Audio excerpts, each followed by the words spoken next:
अगर small quantity में है तो जज उसको सही दे, अगर इंटरमीडिएट क्वांटिटी में इसको मैं पकड़ता हूँ अपनी जगह पे आवाज अलग नकारे खुला।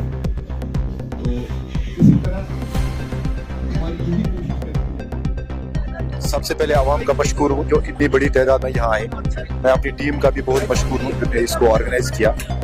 ये न्यू क्रिमिनल लॉज के रिलेटेड जो अवेयरनेस है, हम चाहते हैं कि ये बात घर घर पहुँचे। ये जो नए कवानीन, नए फौजदारी कवानीन नाफिज हुए हैं इस मुल्क में, इनका मकसद क्या है ये, और लोगों को इससे क्या क्या फायदे आएंगे। तभी जाके हमने यहाँ पे ये आज इस नशस्त का इनेकाद किया। आपने खुद देखा कि लोग भी बड़े खुश हैं कि ये नए लॉज जो आए हैं। लोगों की जो अपेक्षा है, लोगों की जो उम्मीद है वो ये है कि इनको जल्द से जल्द इंसाफ मुहैया। और जैसे कि आपको पता है कि ये ट्रांजिशन है from old colonial laws to new laws, जिसमें हम आज एक कॉन्स्टिट्यूशनल डेमोक्रेसी है। और इस कॉन्स्टिट्यूशनल डेमोक्रेसी के फ्रेमवर्क के अंडर जो लॉज होने चाहिए, ऐसे ही इन लॉज को बनाया गया है।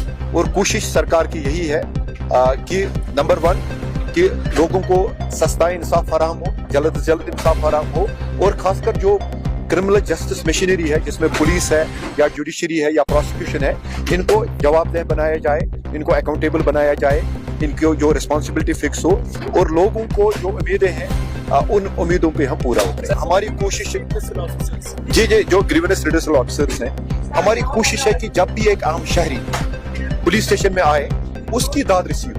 अगर वो कोई बात कहना चाहे हो तो सीनियर अफसर जो वहाँ पे, अगर एसओ साहब मौजूद हैं वो उनकी बात सुने। अगर एसओ साहब नहीं है तो वहाँ जो सीनियर मोस्ट ऑफिसर है वो उनकी बात सुने। उसको मुंशी के पास ना जाना पड़े और कहीं दर दर की ठोकरें ना खाने पड़े। इसलिए ये एक इंस्टीट्यूशन जो है ड्यूटी ऑफिसर का, ये हमने हर एक थाने में इंट्रोड्यूस किया है।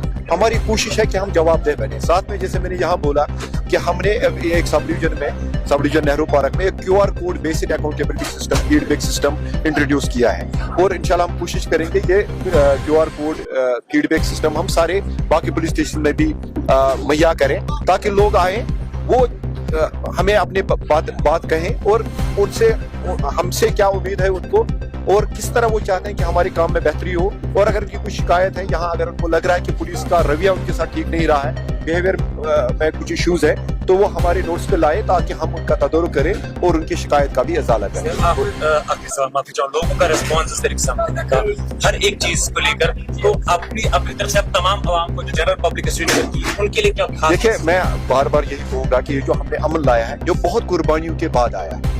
आपको पता है कि पिछले 35 साल में जो यहाँ पे दहशतगर्दी थी, उस दहशतगर्दी और जो यहाँ पे बाकी इश्यूज थे, उसकी वजह से लोगों को कितनी दिक्कतों का सामना पड़ा। सरकार, मरकजी सरकार और यहाँ पे यूटी सरकार और पुलिस, सिक्योरिटी फोर्स और आवाम की कोशिशों के वजह से हम एक अमन की फिजा कायम करने में कामयाब हुए। हम सब की ये जिम्मेवारी है कि हम इस अमन के अब हम मुहाफिज बने और कोशिश करें कि हमारे बच्चे जो आजकल उन चीजों में मुलवस नहीं हो रहे हैं जो पहले हुए थे, और जानों का नुकसान हो रहा था। हमारे माँ बाप परेशान रहते थे कि उनके बच्चे जो हैं वो एक या दूसरे किस्म के जराइम में मुलवस हो रहे हैं। अब वो चीज़ नहीं है, इसलिए हम सब की जिम्मेवारी है हम इस अमन और इस जो आशती का माहौल है इसकी हिफाजत करें और सही मानों में अपने इस मुल्क के शहरी होने का सबूत फराहम करें।